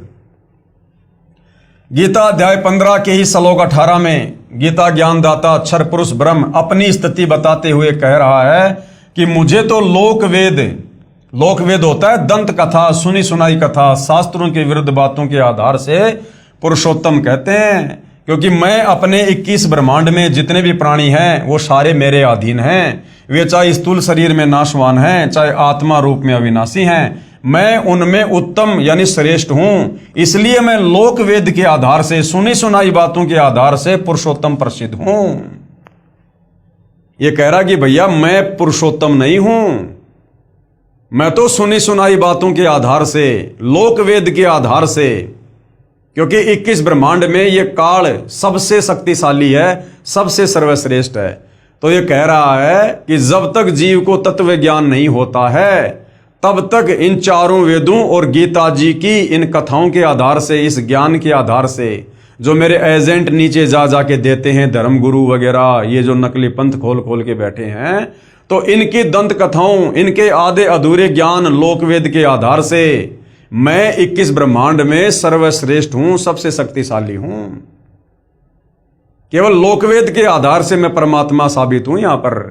लेकिन जब कोई तत्वदर्शी संत आकर कंप्लीट सृष्टि रचना बताता है और मेरा भेद खोलता है, तब पता चलता है कि मैं परमात्मा हूं या परमात्मा कोई अन्य है। वास्तव में पुरुषोत्तम तो कोई और ही परमेश्वर है, जो गीता अध्याय 15 श्लोक 17 में कहा है। फिर आगे किसी ने सवाल किया शंका समाधान के लिए प्रश्न, गीता अध्याय 10 श्लोक 2 में तथा 3 में कहा है कि मेरी उत्पत्ति को कोई नहीं जानता। कौन? ये काल कह रहा है। जो मुझे अनादि अजन्मा तत्व से जानता है वह सर्व पापों से मुक्त हो जाता है। और कह रहा है जो मुझे जान जाता है, यानी मुझ काल ब्रह्म को जान जाता है, तत्व से जान जाता है कि ये काल कौन है, जन्मता है या मरता है, इसका नाम काल क्यों पड़ा। यानी जिसको सृष्टि रचना समझ में आ गई, जो तत्वदर्शी संत की शरण में आ गया और इस काल के विषय में जो सब कुछ जान गया, कहता फिर वो जन्म और मरण से मुक्त हो जाता है। फिर वो जो मुझे अनादि अजन्मा इस तत्व से जानता है वह सर्व पापों से मुक्त हो जाता है। इससे स्पष्ट है कि ब्रह्म का जन्म नहीं, अर्थात सर्व पाप नष्ट कर देता है। अब ये भाई साहब जन्म और मृत्यु में है, लेकिन इसके जन्म और इसके कर्म ये अलौकिक हैं। अब वो कैसे हैं वो सतगुरु रामपाल जी बताएंगे। उत्तर गीता अध्याय 10 श्लोक 2 को दोबारा पढ़िए, जिसमें कहा है कि मेरी उत्पत्ति को न देवता यानी ब्रह्मा विष्णु तथा शिव आदि नहीं जानते, तथा न ही महर्षि जानते हैं, क्योंकि वे सब मुझसे उत्पन्न हैं। अब 21 ब्रह्मांड में जितने भी ये देवी देवता ब्रह्मा विष्णु महेश हैं, साधु संत महात्मा हैं, ये सब इस काल के अधीन हैं। ये सब काल और दुर्गा से उत्पन्न हैं, इसलिए ये काल के जन्म के विषय में नहीं जानते। अब बेटा कभी भी अपने बाप की डेट ऑफ बर्थ नहीं बता सकता, वो तो दादा बताएगा, दादा। तो इस काल के विषय में, काल के अधीन जितनी भी शक्तियां हैं, ब्रह्मा विष्णु महेश देवी देवता साधु संत ऋषि, ये नहीं बता सकते इसके जन्म और मरण के बारे में। अब असल में वो दादा स्वयं सतलोक से चलकर आया है, कबीर भगवान सतगुरु रामपाल जी। इन्होंने आकर सारा भेद खोला है इन पवित्र शास्त्रों को दिखा दिखा कर कि ये काल, ये दुर्गा, ब्रह्मा विष्णु महेश, ये सब नाशवान है, इनका जन्म और मृत्यु होती है। इस श्लोक से स्वतः सिद्ध है कि गीता ज्ञानदाता प्रभु की उत्पत्ति अर्थात जन्म तो हुआ है, यानी काल का जन्म हुआ है, परंतु काल ब्रह्म से उत्पन्न देवता तथा ऋषिजन नहीं जानते, क्योंकि वे काल से ही उत्पन्न हुए हैं। जैसे पिता के जन्म के विषय में बच्चे नहीं जानते, परंतु पिता का पिता अर्थात दादाजी ही बताता है। पूर्ण परमात्मा ने यानी कबीर जी ने स्वयं काल लोक में प्रकट होकर तत्वदर्शी संत के रूप में इस ब्रह्म की उत्पत्ति के विषय में बताया है। कृपया पढ़ें सृष्टि रचना, इसी पुस्तक ज्ञान गंगा के पेज नंबर 22 से 74, जो हम पहले पढ़ चुके हैं। गीता जी अध्याय 10 श्लोक 3 का अनुवाद गलत किया है। जैसे गीता अध्याय 2 श्लोक 12 तथा अध्याय 4 श्लोक 5 में अपने आप को नाशवान तथा जन्म मृत्यु को बार बार प्राप्त होने वाला कह रहा है। कौन? गीता ज्ञानदाता काल ब्रह्म। तथा अध्याय 2 श्लोक 17 तथा अध्याय 8 श्लोक 3, 8 से 10 तथा 20 व अध्याय 15 श्लोक 4, 16, 17 में अपने से अन्य किसी अन्य अविनाशी यानी जो कभी नहीं मरता, अपने से अन्य अविनाशी अनादि परमात्मा के विषय में कहा है कि अर्जुन तेरे और मेरे बहुत जन्म हो चुके हैं, आगे भी होंगे, तू नहीं जानता मैं जानता हूं। तो गीता अध्याय 2 श्लोक 12, अध्याय 4 श्लोक 5 और 9 में ये काल ब्रह्म गीता ज्ञानदाता अपनी जन्म और मृत्यु स्वीकार कर रहा है। इसलिए गीता अध्याय 10 श्लोक 3 में कहा है कि जो मनुष्यों में विद्वान अर्थात तत्वदर्शी संत मुझे तथा उस अनादि वास्तव में जन्म रहित सर्व लोकों के महेश्वर अर्थात परमेश्वर को तत्व से जानता है, वह तत्वदर्शी संत सत ज्ञान उच्चारण करता है, जिससे सत साधना करके पाप से मुक्त हो जाता है। इसी का प्रमाण गीता अध्याय 4 श्लोक 34 में भी है। अध्याय 10 श्लोक 2, न मे विदु सुरगणा परभवम न महर्षे अहम आदि ही देवानाम महर्षिणाम च सर्वस्व। अनुवाद क्या है? मेरी उत्पत्ति को कौन कह रहा है? गीता ज्ञानदाता काल ब्रह्म कि मेरी उत्पत्ति को यानी मेरे जन्म को न देवता लोग जानते हैं, क्योंकि देवता भी काल और दुर्गा से उत्पन्न हुए हैं, और न ये महर्षि जन ही जानते हैं। ये महर्षि साधु संत महात्मा गोरखनाथ जैसे, मनु जैसे, ये भी काल और दुर्गा से उत्पन्न हुए हैं, क्योंकि मैं सब प्रकार से देवताओं का और महर्षियों का भी आदि अर्थात उत्पत्ति का कारण हूं। तो बाप की जन्म तिथि को बेटा या बेटी नहीं बता सकते, दादा बता सकता है कि तेरे बाप का जन्म कब हुआ था। तो वो दादा सारी सृष्टि का मालिक कबीर भगवान है, और उस कबीर भगवान ने चारों युगों में आके बताया, और आज वर्तमान में सतगुरु रामपाल जी के नाम से आकर सन 1994 से इन्हीं शास्त्रों को दिखा दिखा के बता रहे हैं कि ये काल ये जन्मता है, ये मरता है, और ये अविनाशी नहीं है, और इसकी साधना से मुक्ति नहीं है। अध्याय 10 श्लोक 3, ये माम अजम अनादिम च वेति लोक महेश्वरम असम्मुड स मृत्युषु सर्व पापे परमुच्यते। अनुवाद किया गुरुदेव ने, जो विद्वान व्यक्ति मुझको तथा सदा रहने वाले अर्थात पुरातन जन्म न लेने वाले सर्व लोकों के महान ईश्वर अर्थात सर्वोच्च परमेश्वर को यानी कबीर जी को जानता है, वह शास्त्रों को सही जानने वाला अर्थात वेदों के अनुसार ज्ञान रखने वाला अर्थात तत्वदर्शी विद्वान संपूर्ण पापों को विस्तृत वर्णन के साथ कहता है, अर्थात वही सृष्टि ज्ञान व कर्मों का सही वर्णन करता है, अर्थात अज्ञान से पूर्ण रूप से मुक्त कर देता है। जिस कारण तत्वदर्शी संत द्वारा बताई गई वास्तविक साधना के आधार पर भक्ति करने वाले के सर्व पाप नष्ट हो जाते हैं।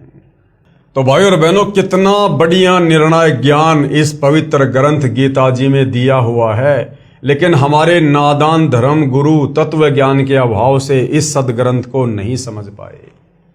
अब गीता ज्ञान दाता ये ब्रह्म काल की उत्पत्ति का संकेत है।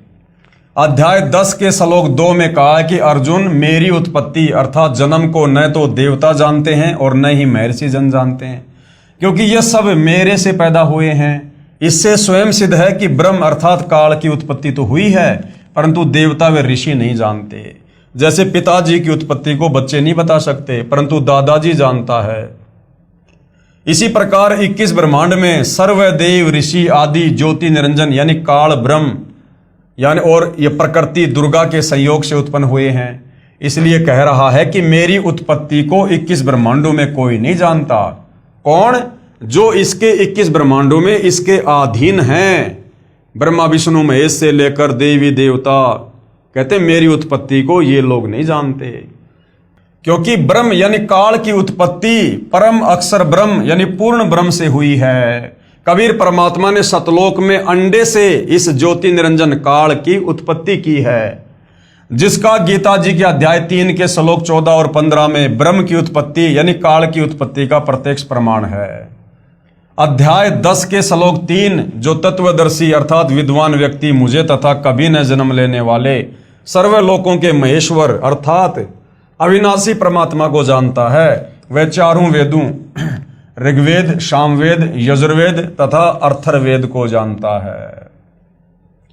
क्या कह रहा गीता ज्ञानदाता काल कि जो मेरी उत्पत्ति को जानता है और सर्व सृष्टि के रचनहार उस अनादि अविनाशी कबीर भगवान को जानता है, वो तत्वदर्शी संत है, वो विद्वान है और वो चारों वेदों के निष्कर्ष को जानता है, वह तत्वदर्शी संत है। तो भाई और बहनों, परमात्मा को जानने वाला तो परमात्मा ही होता है। परमात्मा को कोई जीव नहीं जान सकता।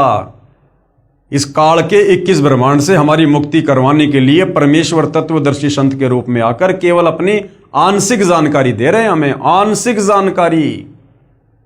अन्यथा उनकी महिमा के विषय में तो साफ साफ लिखा है, 7 समुद्र की मसी करूं, लेखनी करूं बन राय, सब धरती का कागज करूं पर गुरु गुण लिखा न जाए। क्योंकि कबीर परमात्मा गुरु रूप में आकर ही हमें सृष्टि रचना बताते हैं।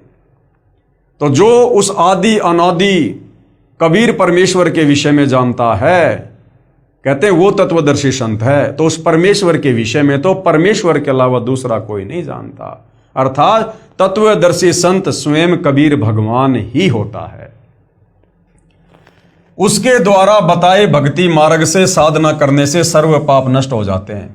गीता जी के अध्याय 15 के श्लोक 16, 17, 18 में वर्णन है कि पूर्ण परमात्मा अविनाशी तो अन्य ही है, जो तीनों लोकों में प्रवेश करके सबका धारण पोषण करता है। खुद ये काल कह रहा है, मुझ काल को तो केवल इसलिए पुरुषोत्तम कहते हैं, यानी भगवानों का भगवान कहते हैं, क्योंकि मैं 21 ब्रह्मांडों में मेरे अधीन स्थूल शरीर में नाशवान प्राणियों तथा अविनाशी जीवात्मा से उत्पन्न हूं। इसलिए मुझे लोक वेद अर्थात दंत कथाओं के आधार से पुरुषोत्तम कहा है, परंतु वास्तव में मैं अविनाशी या पालन करता नहीं हूं। क्योंकि संसार रूपी पेड़ को पोषण कहां से मिल रहा है? जड़ से मिल रहा है। और जड़ कौन है? कबीर परमेश्वर। गीता जी के अध्याय 3 के श्लोक 14-15 में कहा है कि सर्व जीव अन्न से उत्पन्न होते हैं, अन्न वर्षा से होता है, वर्षा यज्ञ से होती है, और यज्ञ शुभ कर्मों से, और कर्म ब्रह्म से उत्पन्न हुए, ब्रह्म अविनाशी परमात्मा से उत्पन्न हुआ। अंडे से परमात्मा ने इसको सतलोक में उत्पन्न किया था। वही अविनाशी सर्वव्यापक परमात्मा ही, यानी वो कबीर भगवान ही यज्ञों में प्रतिष्ठित है, अर्थात पूजने योग्य है, यज्ञों में पूज्य है। वही यज्ञों का फल भी देता है, अर्थात वास्तव में अधियज्ञ भी वही है। फिर गीता जी के अध्याय 10 के श्लोक नंबर 2 में कहा है कि मेरी उत्पत्ति, कौन कह रहा है? ये काल कह रहा है कि मेरी उत्पत्ति को कोई नहीं जानता है। कौन नहीं जानता? जो 21 ब्रह्मांड में इसके अधीन है। इससे सिद्ध है कि काल ब्रह्म भी उत्पन्न हुआ है। इसलिए यह कहीं पर आकार में भी है, नहीं तो कृष्ण जी तो अर्जुन के सामने ही खड़े थे। वे तो कह ही नहीं सकते कि मैं अनादि और अजन्मा हूं। वो तो भाई देवकी के गर्भ से जन्म लेके आए थे। गीता ज्ञान देते समय उसमें प्रवेश करके काल कह रहा कि मैं अजन्मा हूं। अगर श्री कृष्ण जी बोल रहे होते तो वो तो देवकी की गर्भ से जन्म लेके आए थे, वो कैसे कह देंगे कि मैं अजन्मा हूं? ये सर्व काल अदृश्य ब्रह्म ही श्री कृष्ण जी के शरीर में जीवस्त रूप यानी ये प्रेतवत प्रवेश करके बोलकर अपनी प्रतिष्ठा यानी स्थिति की सही जानकारी गीता रूप में दे गया। उपरोक्त विवरण से गीता जी में सिद्ध हुआ कि ब्रह्म यानी काल की उत्पत्ति पूर्ण ब्रह्म से हुई है, और सृष्टि रचना से तो क्लियर ही हो गया कि परमात्मा ने अक्षर पुरुष को निंद्रा से जगाने के लिए जिस अंडे में एक आत्मा प्रवेश करके मानसरोवर में छोड़ी थी, और अक्षर पुरुष ने जब गुस्से से देखा तो अंडे के 2 भाग हो गए। उस अंडे से जो आत्मा निकली थी वो यही काल था, यही ज्योति निरंजन था। यही प्रमाण अथर्ववेद कांड 4 अनुवाक 1 मंत्र 3 में भी है। कृपया निम्न पढ़ें। कांड नंबर 4 अनुवाक नंबर 1 मंत्र नंबर 3। ये श्लोक आप जियों के सामने है। और यहाँ पूज्य गुरुदेव भगवान ने इसका अनुवाद किया हुआ है। भावार्थ है, पूर्ण परमात्मा यानी कबीर देव अपने द्वारा रची सृष्टि का ज्ञान तथा सर्व आत्माओं की उत्पत्ति का ज्ञान अपने निजी दास को स्वयं ही सही बताता है कि पूर्ण परमात्मा ने अपने मध्य अर्थात अपने शरीर से अपनी शब्द शक्ति के द्वारा ब्रह्म यानी क्षर पुरुष यानी काल की उत्पत्ति की तथा सर्व ब्रह्मांडों को ऊपर शतलोक, अलखलोक, अगमलोक, अनामी लोक आदि तथा नीचे परब्रह्म के सात संग ब्रह्मांड तथा ब्रह्म के 21 ब्रह्मांडों को अपनी धारणा करने वाली आकर्षण शक्ति से ठहराया हुआ है। जैसे पूर्ण परमात्मा कबीर परमेश्वर कबीर देव ने अपने निजी सेवक अर्थात सखा श्री धर्मदास जी, आदरणीय गरीबदास जी आदि को अपने द्वारा रची सृष्टि का ज्ञान स्वयं ही बताया, उपरोक्त वेद मंत्र भी यही समर्थन कर रहा है। कांड नंबर 4 अनुवाक नंबर 1 मंत्र नंबर 7 श्लोक आप जियों के सामने है। भाइयों और बहनों, यहाँ गुरुदेव ने प्रत्येक शब्द का हिंदी के साथ अनुवाद भी किया है। हम सीधा इसके भावार्थ पे चलेंगे। इस मंत्र में यह भी स्पष्ट कर दिया है कि उस परमेश्वर का नाम कबीर देव अर्थात कबीर परमेश्वर है जिसने सर्व रचना की है। जो परमेश्वर अचल, अचल यानी जो कभी भी विनाश में नहीं आता है, स्थिर है, जिसके लोक स्थिर हैं अर्थात वास्तव में अविनाशी, गीता अध्याय 15 श्लोक 16-17 में भी प्रमाण है। जगत गुरु यानी सारे संसार को ज्ञान देने वाला, आत्माधार यानी आत्माओं को उत्पन्न करने वाला, जो पूर्ण मुक्त होकर शतलोक गए हैं उनको शतलोक से ले जाने वाला, उनको शतलोक ले जाने वाला, काल के 21 ब्रह्मांड से सर्व ब्रह्मांडों का रचनहार, काल ब्रह्म की तरह धोखा ना देने वाला, ज्यों का त्यों वह स्वयं कबीर देव अर्थात कबीर प्रभु है। यही परमेश्वर सर्व ब्रह्मांडों व प्राणियों को अपनी शब्द शक्ति से उत्पन्न करने के कारण जनिता यानी माता भी कहलाता है, क्योंकि हम सभी आत्मा कबीर परमेश्वर के वचन से उनके शरीर से उत्पन्न हुई हैं। तथा पितरम यानी पिता तथा बंधु भाई भी वास्तव में यही है, तथा देव यानी परमेश्वर भी यही है। इसलिए इसी कबीर देव अर्थात कबीर परमेश्वर की स्तुति किया करते हैं। तमेव माता च पिता तमेव, तमेव बंधु च सखा तमेव, तमेव सर्व मम देव देव। इसी परमेश्वर की महिमा का पवित्र ऋग्वेद मंडल 9 सूक्त 1 मंत्र 24 में विस्तृत विवरण है। आगे फिर सवाल किया है सतगुरु रामपाल जी से, वेदों में कबीर अर्थात कबीर नाम का विवरण कैसे आया? वेद तो सृष्टि के प्रारंभ में प्राप्त हुए थे, यानी काल की 21 ब्रह्मांड की सृष्टि जब शुरू हुई उस समय समुद्र मंथन के दौरान ब्रह्मा जी को वेद प्राप्त हुए थे। तो वेदों में उस कबीर जी का जिक्र कहां से आया? कबीर देव अर्थात कबीर परमेश्वर तो सन 1398 में उत्पन्न हुए हैं कि तुम्हारे कबीर जी तो 650 साल पहले बनारस के काशी में आए थे वो तो, और वेद लिखे गए हैं इस सृष्टि की शुरुआत में लाखों साल पहले। तो कबीर जी का इन वेदों में जिक्र कैसे आ गया? इसके लिए भाइयों और बहनों, सृष्टि रचना को समझे बिना कुछ भी समझ में नहीं आएगा, कुछ भी। इसलिए गुरुदेव भगवान बार बार कहते हैं कि अगर अध्यात्म को समझना है, भक्ति मार्ग को समझना है, तो सृष्टि रचना भक्ति मार्ग की नींव है, मूल है। इस सृष्टि रचना से समझ में आएगा कि इन वेदों में कबीर भगवान का नाम कैसे आया। ये कबीर भगवान केवल 650 साल पहले नहीं, ये द्वापर में भी आया, त्रेता युग में भी आया, सतयुग में भी आया, और ना जाने कितनी बार परमात्मा यहां पर आ जाते हैं क्षण भर में, शतलोक से चल के गति करके। वो समर्थ भगवान है। तो ये सारा का सारा माजरा सृष्टि रचना को सुनेंगे, समझेंगे, तब समझ में आएगा। गुरुदेव उत्तर दे रहे, पूर्ण परमात्मा का वास्तविक नाम कबीर देव है तथा उपमात्मक नाम सत्य पुरुष, परम अक्षर ब्रह्म, पूर्ण ब्रह्म आदि है। जैसे देश के प्रधानमंत्री जी का शरीर का नाम कुछ और होता है तथा प्रधानमंत्री, प्राइम मिनिस्टर आदि उसके पद के नाम है, यही पूर्ण परमात्मा कबीर देव नामांतरण करके चारों युगों में आए हैं तथा सृष्टि व वेदों की रचना से पूर्व भी अनामी अनामे लोक में मानव सदृश शरीर में कबीर देव नाम से विद्यमान थे। वही कबीर देव फिर सतलोक की रचना करके सतलोक में विराजमान हो गए। तत्पश्चात परब्रह्म तथा ब्रह्म के सर्व लोकों व वेदों की रचना की, इसलिए वेदों में कबीर देव का विवरण है। और ये वेद फिर बाद में काल को 21 ब्रह्मांड देकर सतलोक से निष्कासित करके फिर इस काल के अंतःकरण में परमात्मा ने डाल दिए, जो समय आने पर ऑटोमेटिक बाहर आए परमेश्वर की वचन शक्ति से। जिस प्रकार मां के गर्भ से बच्चा 10वें महीने बाहर आएगा ही आएगा, कोई नहीं रोक सकता।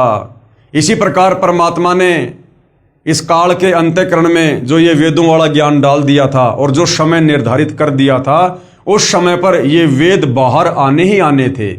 तो समुद्र मंथन के माध्यम से फिर काल में आगे ये वेद अपने बड़े बेटे ब्रह्मा जी को दिए। तो कबीर परमेश्वर जी सारी सृष्टि के मालिक का वास्तविक नाम है कबीर देव, कबीर परमात्मा। और 650 साल पहले बनारस के काशी में परमात्मा केवल अपने वैदिक, अपने ओरिजिनल नाम से आए। इससे पहले तो परमात्मा ना जाने कितने नामों से और कितनी बार इस पृथ्वी पर आते रहते हैं, जाते रहते हैं। तो भाइयों और बहनों, ये आध्यात्मिक ज्ञान है। आज से पहले हमें कोई समझाने वाला नहीं था, कोई बताने वाला नहीं था। किसी ने इस प्रकार धर्मशास्त्रों से निर्णय करके आप और हमें बताया नहीं, समझाया नहीं। आप और हमारे अंदर सदियों से अज्ञान ठोक ठोक कर भरा हुआ है, जिस कारण से अब विश्वास करना थोड़ा सा मुश्किल सा हो रहा है। लेकिन इन सर्व धर्मशास्त्रों से प्रमाण देखकर और जो सृष्टि रचना सतगुरु रामपाल जी ने बताई 5वें वेद सूक्ष्म वेद से, कबीर वाणी से, उस सृष्टि रचना का समर्थन हमारे सभी धर्मों के सभी सदग्रंथ दे रहे हैं। भला फिर शंका करने की क्या जगह रह जाएगी। तो थोड़ा सा धैर्य से रुचि लेकर सतगुरु रामपाल जी के सत्संग सुनते रहोगे, उनके द्वारा लिखी पुस्तकें पढ़ते रहोगे, तो धीरे धीरे आप जियों को सब कुछ समझ में आ जाएगा। क्योंकि ये सत्य ज्ञान है और सत्य ज्ञान को समझने में थोड़ा समय जरूर लगता है, लेकिन समझ में आने के बाद फिर हमें इस ज्ञान से कोई डगमग नहीं कर सकता। तो भाइयों और बहनों, आज के इस पवित्र पुस्तक ज्ञान गंगा पर बन रहे वीडियो में केवल इतना ही। कल के वीडियो में परमेश्वर जी के आशीर्वाद से हम जानेंगे कि कबीर साहिब द्वारा विभीषण तथा मंदोदरी को शरण में लेना। अब नादान हमारे धर्मगुरु रामायण को पढ़ने वाले, इन्होंने समाज को यही बताया कि विभीषण श्री रामचंद्र जी का भगत था, श्री रामचंद्र जी का भगत था। जबकि विभीषण श्री रामचंद्र जी का भगत नहीं था। विभीषण को यही कबीर भगवान, कबीर देव त्रेता युग में जो मुनिंद्र ऋषि के नाम से आए थे, इन्होंने विभीषण को नाम दीक्षा दी थी और रावण की पत्नी मंदोदरी को भी दीक्षा देकर अपनी शिष्या बनाया था। तो भाइयों और बहनों, ये सत्यनारायण कथा है। आज से पहले हमने केवल ये झूठी कथाएं हमारे इन तत्व ज्ञानहीन धर्म गुरुओं के मुख कमल से सुनी है। इसलिए अब आप जब ये सत्य कथा सुनेंगे तब आपकी आत्मा को भी आनंद आएगा। हम ढेर सारे जो है हम पुण्य के भी भागी बनेंगे और ये अमर कथा हमारे हृदय में इस प्रकार समा जाएगी कि फिर इसके बाद हमें और कुछ झूठ सुनने का मन नहीं करेगा। इसलिए भाइयों और बहनों, कल हम गुरुदेव भगवान के आशीर्वाद से इस टॉपिक पर आगे चर्चा करेंगे। तब तक गुरुदेव भगवान हम सबको आज्ञा दे, आशीर्वाद दे, सद्बुद्धि दे, हमारी आत्मा का कल्याण करे। बंदी छोड़ सतगुरु रामपाल जी परमेश्वर जी की जय हो।